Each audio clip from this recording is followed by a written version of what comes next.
2025 சட்டமன்ற தேர்தல் ஒரே மாநிலத்துல தான் நடக்க இருக்கு.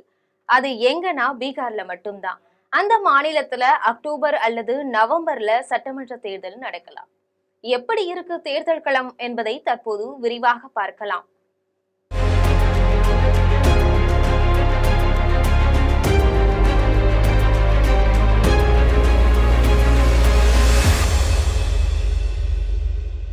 சொந்த மண்ணுல நிம்மதியை தொலைச்சு நிக்கிறோம் நாங்க. எங்க வீட்டு ஆண்கள் பொழப்பு தேடி தமிழ்நாடு, தெலுங்கானான்னு தென் மாவட்டங்களுக்கு தான் போக வேண்டியதா இருக்கு. வறுமை ஒரு பக்கம் எங்களை வாட்டி எடுக்க, பிள்ளைங்களுக்கு கல்வியும் ஒழுங்கா கிடைக்கல.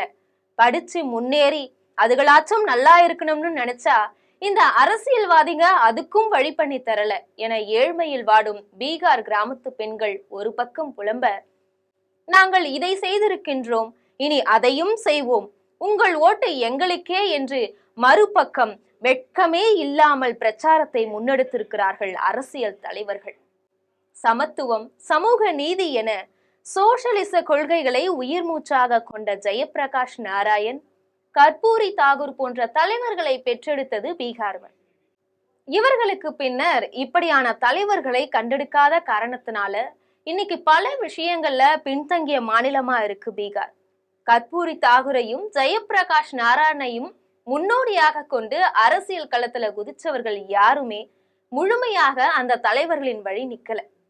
ராஷ்டிரிய ஜனதா தளத்தை நிறுவிய லாலு பிரசாத் யாதவ் தன்னுடைய ஆட்சியின் தொடக்க காலத்துல சமூக நீதி கொள்கைகளை தீவிரமாக பின்பற்றினார். பிற்படுத்தப்பட்ட மக்களை கல்வியின் மூலம் உயர்த்த பாடுபட்டார்.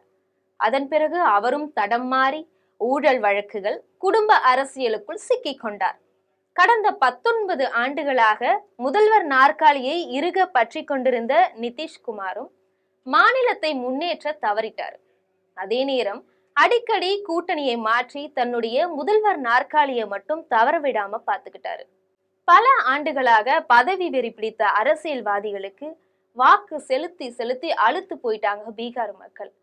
இருந்தும் அந்த மக்களுடைய வறுமையை பயன்படுத்தி பணம் கொடுத்து வாக்கு பெறும் நோக்குடன் தேர்தல் களத்துல பிரச்சாரத்தை தொடங்கி இருக்கின்றன அரசியல் கட்சிகள்.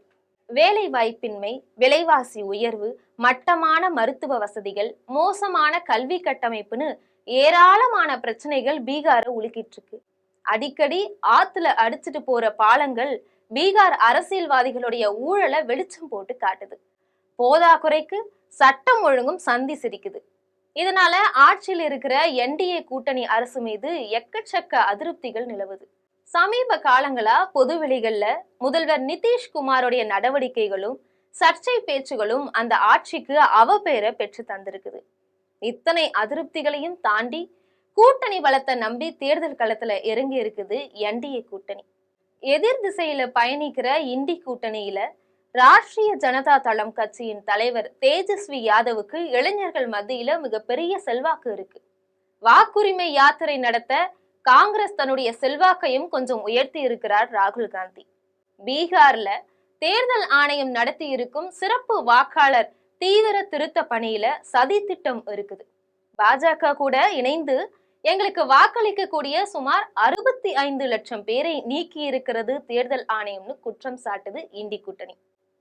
ஆளும் கூட்டணியோ தேர்தல் ஆணையம் நேர்மையாக அதன் கடமையை செஞ்சுட்டு வருது, தேர்தல் தோல்விக்கு காரணம் தேவைன்றதால இப்பவே இப்படி பொய் சொல்ல தொடங்கி இருக்கிறாங்க எதிர்கட்சிகள்னு சொல்றாங்க. இந்த 2 கூட்டணிகளும் ஒன்னோட ஒண்ணு மோதிட்டு இருக்கிற இந்த சூழ்நிலையில இந்த 2 கூட்டணியையும் மோதி சாச்சிடுவேன்னு கங்கணம் கட்டிக்கிட்டு களமிறங்கி இருக்கிறாரு தேர்தல் வியூக வகுப்பாளர் பிரசாந்த் கிஷோர். ஜன்சுராஜ் அப்படிங்கிற பெயர்ல கட்சி தொடங்கி மாநிலம் முழுவதும் தன்னுடைய பயணத்தை மேற்கொண்டுட்டு வராரு.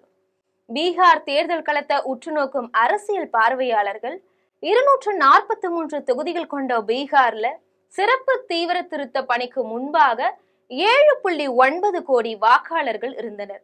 இதுல 1% அதாவது 7.9 லட்சம் வாக்காளர்கள் நீக்கப்பட்டிருந்தாலே அது பெரும் தாக்கத்தை உண்டாக்கி இருக்கும். ஆனால் சுமார் 65 லட்சம் பேரை நீக்கி இருக்கிறது தேர்தல் ஆணையம். தோராயமா ஒவ்வொரு தொகுதியிலுமே சுமார் 26,000 வாக்குகள் மாயமாகி இருக்கு. 2020 சட்டமன்ற தேர்தல்ல 35 இடங்கள்ல 3000 வாக்குகளுக்கு குறைவாகவே வெற்றி வித்தியாசம் இருந்திருக்கு. 52 இடங்கள்ல 5000 வாக்குகளுக்கு குறைவாக இருந்திருக்கு வெற்றி வித்தியாசம். தலா 4 தொகுதிகள்ல வெற்றி வித்தியாசமானது 500, 1000, 1500, 2000 வாக்குகளுக்கும் குறைவா இருந்திருக்கு. 3 தொகுதிகள்ல 200க்கும் குறைவான வாக்குகள் வித்தியாசத்துல வெற்றி தீர்மானிக்கப்பட்டிருக்கு. இந்த முறையும் தொகுதி வாரியாக சில நிறுவனங்கள் எடுத்த கருத்து கணிப்புகள்ல பல்வேறு தொகுதிகளிலும் மிக கடுமையான போட்டி நிலவிட்டிருக்கு.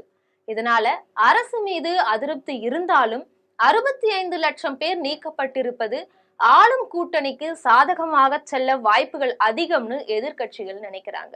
பிரசாந்த் கிஷோரின் ஜன்சுராஜ் கட்சி பெரும் தாக்கத்தை ஏற்படுத்தி விடாதுனாலும் பல தொகுதிகள்ல அது வாக்குகளை பிரிக்கும்.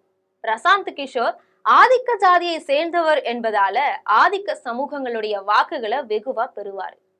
கிஷோருடைய பேச்சுகள் சாமானிய மக்கள் கிட்ட இன்னும் போய் சேரல. அதனால பண வசதி படைத்தவர்களுடைய வாக்குகளே அவருக்கு அதிகமா கிடைக்கும். இந்த 2 பிரிவினருக்குமே பாஜகவுக்கு வாக்களிக்க கூடியவர்கள் அப்படிங்கறதால ஆளும் கூட்டணிக்கே கிஷோர் சிக்கலாக இருப்பார். அதே நேரத்துல காங்கிரஸ் கட்சி போட்டியிட இருக்கிற சில பல தொகுதிகள்ல அவர்களுடைய வாக்குகளையும் கிஷோர் கட்சி பதம் பார்த்துரும். அனைத்து தொகுதிகளிலுமே குறைந்தது 1000 முதல் 3000 வாக்குகள் வரை ஜன்சுராஜ் பெறும் அப்படிங்கிறதுல எந்த விதமான சந்தேகமும் கிடையாது. பல தொகுதிகள்ல வெற்றி வாய்ப்பு குறைந்த வாக்கு வித்தியாசத்துலதான் இருக்கும்னு கணிக்கப்பட்டிருக்கிறதால இது எந்த கூட்டணிக்கு பலனளிக்க போகுது அப்படிங்கிறத கணிக்கிறது ரொம்ப கடினமாவே இருக்கு. ஆளும் தரப்புக்கும் எதிர்த்தரப்புக்கும் இடையே கடும் போட்டி நிலவறதால இப்போதே வெற்றியாளரை கணிக்கிறது ரொம்ப சிரமமா இருக்கு. சாதி அரசியல் கணக்குகள், பிரச்சார வியூகங்கள், வாக்குறுதிகள், வேட்பாளர் தேர்வு உள்ளிட்ட விஷயங்கள் தான் வெற்றி தோல்வியை தீர்மானிக்கும். அதனால தேர்தல் நெருங்கும் சமயத்துலதான் வெற்றி யார் பக்கம்ன்றத ஓரளவுக்கு கணிக்க முடியும். இருந்தாலும் ஆளும் தரப்பு மேல இருக்கிற அதிருப்தியால இண்டி கூட்டணி ஒருபடி மேல நிக்குது. ஆனா மத்தியில ஆட்சியில இருக்கிற பாஜகவின் அதிகார பலமும் பணபலமும் தேர்தல் நெருங்கும் சமயத்துல இண்டி கூட்டணிய பின்னுக்கு தள்ளிடும் அப்படிங்கிற வாய்ப்புகள் அதிகமாவே இருக்கு. பல கட்சிகளுக்கும் வியூகம் அமைத்து வெற்றி பாதையில் அழைத்து சென்ற பிரசாந்த் கிஷோர் தனது கட்சிக்கு அமைத்திருக்கும் வியூகங்களால் நிச்சயமா வெற்றி அடைய போறது கிடையாது. அதே நேரம் வாக்குகளை தாறுமாறா பிரிச்சு வெற்றி தோல்வியை தீர்மானிக்க போகிற சக்தியாக நிச்சயமா அவர் இருக்க போறாரு. பிரசாந்த் கிஷோர் வருகையால பலனடைய போவது பாஜக கூட்டணியா இண்டி கூட்டணியா என்பது இன்னும் 2 மாதங்கள்ல தெரிஞ்சிடும்.